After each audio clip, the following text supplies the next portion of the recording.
تو ظاہر سی بات ہے یہ ممکن نہیں ہے. کبھی کبھی عورتوں سے کچھ باتیں سن کے حیرت ہوتی ہے کہ مرد پورا شہر گھوم لے، بازار گھوم لے، پھر بھی مرد کو وہ بات پتا نہیں ہوتی جو گھر میں رہنے والی عورتوں کو پتا ہوتی ہے. خدا جانے ان کا انٹیلیجنس سسٹم کتنا مضبوط ہے کہ انہیں سب پتا ہوتا ہے. جو چاہے بات معلوم کر لیں آپ.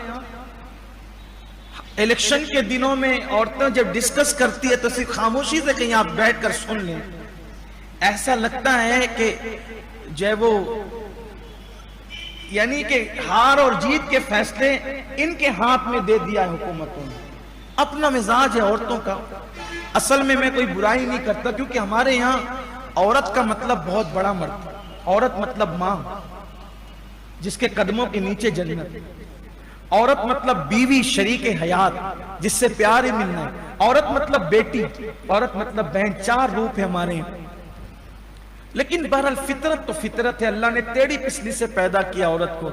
اللہ نے ان میں ٹیڑھا پن رکھا ہے. وہ ہے وہ رہے گا، وہ ہے وہ رہے گا.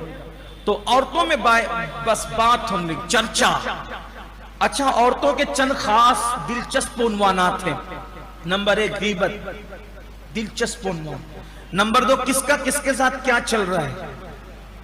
نمبر 3 بازار مارکیٹ اور دیگر حالات کے. یہ اس پہ وہ ڈسکس کرتی رہتی، بات چیت کرتی رہتی.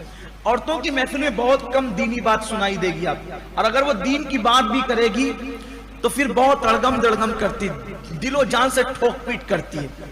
جیسے ہی عورتوں ہی سے مسئلہ سنا جاتا ہے کہ آئینہ دیکھنے سے وضو ٹوٹ جاتا ہے. یہ خواتین کوئی آگے سے گزر جائے تو نماز ٹوٹ جاتی ہے. گالی دینے سے وضو ٹوٹ جاتا ہے. یہ سارے خوبصورت مسائل عورتوں ہی سے سنے گئے. یعنی اگر دین کی بات بھی کریں تو ایسے کریں. یہ بات جو سیکھنا اس کو سیکھتی نہیں ہے، توجہ نہیں ہے، ماحول نہیں ہے. خیر اب تو عورتیں ماشاءاللہ بہت سمجھدار ہو گئی ہے. اب وہ یہ سب نہیں کرتی.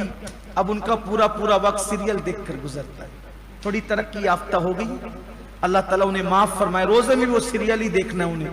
اللہ انہیں معاف فرمائے، ہدایت عطا فرمائے، کنیز فاطمہ بنائے، سچی کنیز فاطمہ بنائے.